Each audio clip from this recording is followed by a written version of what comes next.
about that love at first sight. To keep it real, I don't know whether I believe it's true. But if it isn't, tell me if I'm wrong or right. If I fell in love with you before I ever... Hi guys, welcome back to whateverJolee. I'm grateful that you guys are joining me. This is going to be my last episode of 2016. It's going to be about my successes over this year, as well as obstacles I had to face, and you know, the kind of things and exercises and practices that I took in that helped me combat some of the major things that happened over this year. And I really hope that a lot of you guys can relate to it. So without holding everything up, I'm gonna move on to what, you know, this episode is all about. So the first thing I just want to tell everyone is, if you have a dream, stick to it.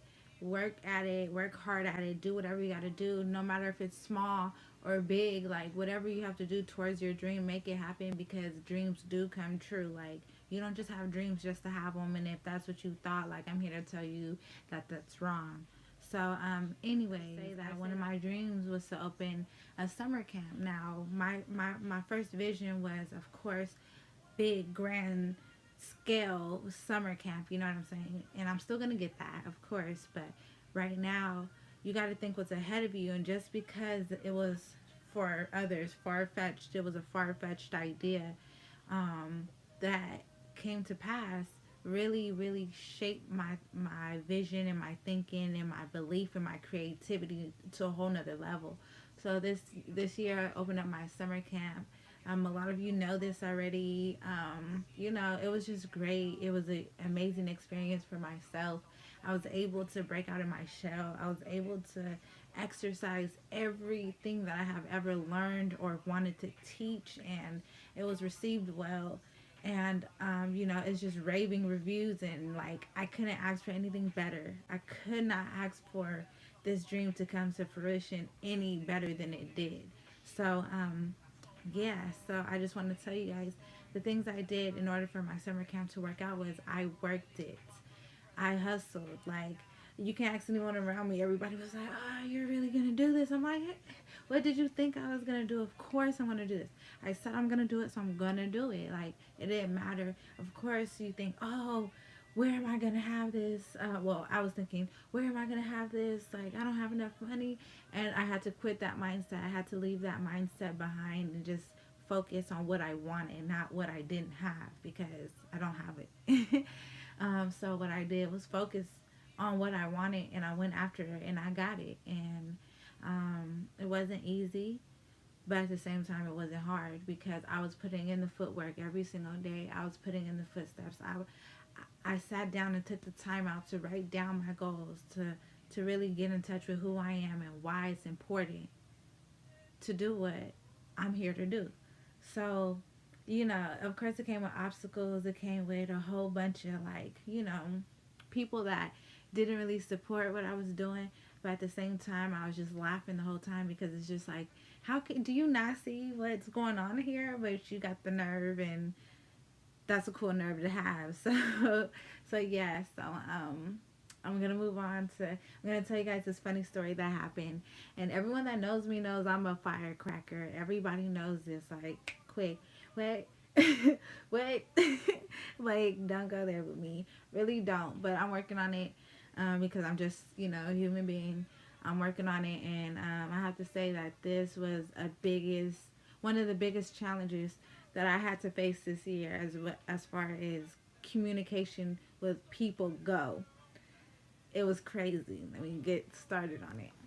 So long story short, one of my campers and this other woman's child got into a playground fight, as all kids do, and she took it to the next extreme by approaching me in a very violent and malicious you know, manner. And it was just like, it really snapped me back into, who you think you are? Like, first of all, don't even come over here on that, because I'm gonna start tripping on you. But then I had to stop, and I had to think about where I was.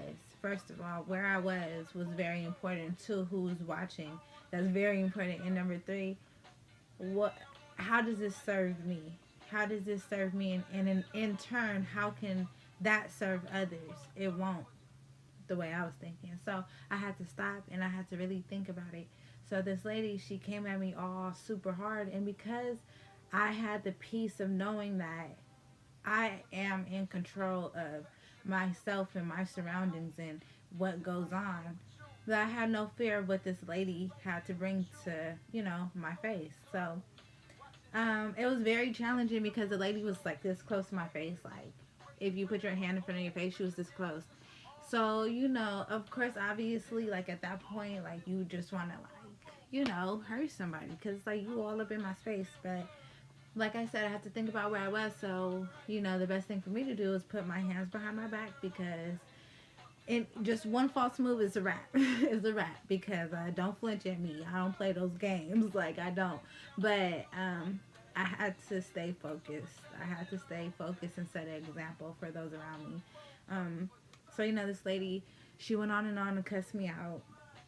She called me out of my name. She called me the B word. She called me all types of stuff. And mind you, this is in front of my campers. Like, this is going on while I'm trying to run my business, like, and keep the safety of these kids intact. Like, and you over here threatening not only that, but me. And I'm feeling like, damn, I should just knock her out real quick in all this, right? But I was like, I ain't gonna do that because it ain't right.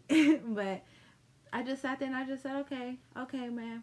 And she was demanding that I go, search and dig for her son's whatever was missing in the sand. And I'm sorry, but you're not going to demand that I do anything. Like, no, I'm sorry. Anyways, bop, you thought. So I was just like, what?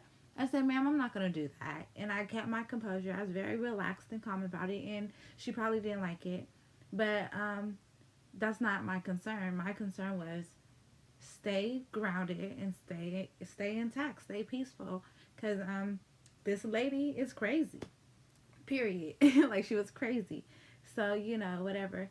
So she goes on and she's demanding me, where is your supervisor? Where is your supervisor? I want to talk to your supervisor. So the petty in me wanted to turn around and then turn back around and be like, hi, I'm the supervisor, how are you? I really wanted to do that, but I had to, again, set an example. So I said, ma'am, I don't have one of those. I work for myself. If you have a problem, you can take it up with me, which you are already.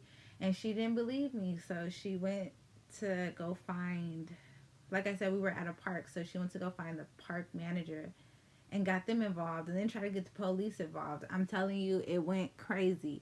And everyone that talked to me as far as the park manager goes, because he just told me, like, don't worry about it. I think you did the right thing by, removing them from the situation and blah, blah, blah. Cool.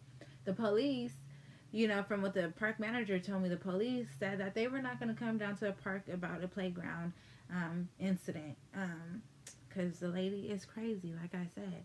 So mind you, all this is going on and this lady is, like, cursing me out. She even called me the N-word, like, and I'm just sitting there like, and at that point I just looked at her and I said, you're sad. You are sad and you wonder why your kids act the way they act, because look at their example.